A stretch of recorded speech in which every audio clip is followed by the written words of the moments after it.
Voter अधिकार यात्रा के बाद तेजस्वी यादव बिहार में बिहार अधिकार यात्रा कर रहे हैं। वोटर अधिकार यात्रा की अगुवाई कांग्रेस के नेता राहुल गांधी ने की थी और वोट चोर गद्दी छोड़ का नारा उन्होंने पूरे बिहार में दिया। इस अधिकार यात्रा के जरिए बिहार में कांग्रेस के लिए एक माहौल भी बना और अब जब बिहार अधिकार यात्रा पर तेजस्वी यादव निकले हैं तो वो एक नए अंदाज में है, लेकिन वो ऐसा लग रहा है कि वो राहुल गांधी को ही कॉपी कर रहे हैं, क्योंकि राहुल गांधी जब अपने वोटर अधिकार यात्रा में थे तो इस दौरान वो बार बार केंद्र की सरकार को टारगेट कर रहे थे, यानी कि प्रधानमंत्री मोदी उनके निशाने पर थे। तमाम भाषणों में वो प्रधानमंत्री मोदी को घेर रहे थे। अब जब वोटर बिहार अधिकार यात्रा पर तेजस्वी यादव निकले हैं तो उनके निशाने पर नीतीश कुमार हैं और हर जगह वो नीतीश सरकार को घेर रहे हैं। इस सरकार में भ्रष्टाचार इतना बढ़ गया है, अपराध इतना बढ़ गया है, दुकान में घुस करके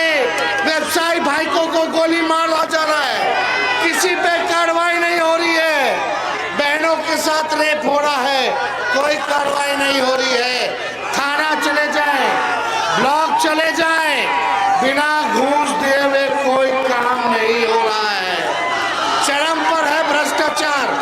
भ्रष्टाचार बढ़ा है कि नहीं बढ़ा है? ये 20 साल की खटारा सरकार, केंद्र में इनका राज है, राज्य में इनका राज है। 20 साल से बिहार में, देश में 11 साल से एमपी लगातार उनका जीत रहा है। बताओ आपके जीवन में लोगों ने क्या परिवर्तन लाया? एक कारखाना खोला क्या? मधेपुरा को दिया क्या?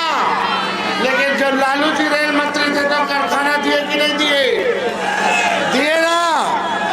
लालू जी ने सामाजिक न्याय किया, तेजस्वी आएगा तो सामाजिक न्याय के साथ आर्थिक न्याय भी करने का काम करेगा। राहुल गांधी के यात्रा के बाद कांग्रेस को कहें तो जान तो मिल गई है बिहार में और कांग्रेस उसके जरिए अपनी ताकत दिखा भी रही है, चाहे वो सीट शेयरिंग का मामला हो या फिर लगातार हो रही कांग्रेस की यात्राएं, नेताओं की रैलियां।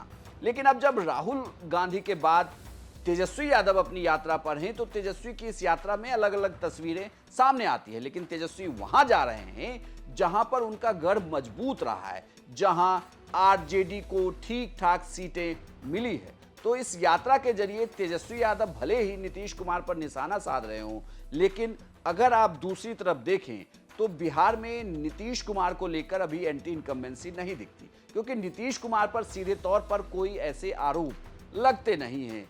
भले ही केंद्र में जिस तरीके से राहुल गांधी आरोप लगा रहे हों, बिहार में तेजस्वी यादव इन आरोपों को इस तरीके के किसी भी आरोप को नीतीश कुमार के ऊपर लगाते हुए नहीं दिखते, लेकिन वो अपनी अधिकार यात्रा के दौरान नीतीश सरकार के किए हुए काम को लेकर गिनाते हैं, साथ ही ये भी बताते हैं कि अगर वो सरकार में आए तो किन योजनाओं को लेकर आएंगे।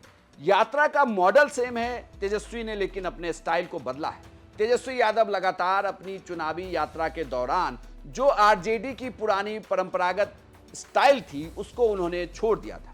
जो कभी लालू यादव लाठी के जरिए अपनी रैलियां किया करते थे, तो वहीं तेजस्वी यादव अब कलम बांटते हुए दिखते हैं, बल्कि जब वो मोकामा पहुंचते हैं तो घुड़सवारी भी करते हैं। दरअसल ये जवाब देना होता है एक नेता को, वहां के नेता को, उसी के अंदाज में, और तेजस्वी अब ये भली भांति समझ गए हैं। तेजस्वी लगातार अपने किए हुए उन 17 महीनों के कामकाज को भी गिनाने लगे हैं। तो अब देखना होगा जिस राहुल गांधी के स्टाइल पर अब आरजेडी भी बिहार में यात्रा कर रही है, खास करके तेजस्वी यादव, तो क्या इसका उन्हें फायदा मिलेगा और चुनाव में क्या तेजस्वी यादव उन सीटों पर भी जीत हासिल कर पाएंगे जहां पर पिछली बार आरजेडी की हार हुई थी। आपकी क्या राय है हमें कमेंट बॉक्स में लिखकर जरूर बताएं और बिहार की तमाम खबरों के लिए आप देखते रहिए सिर्फ बिहार तक।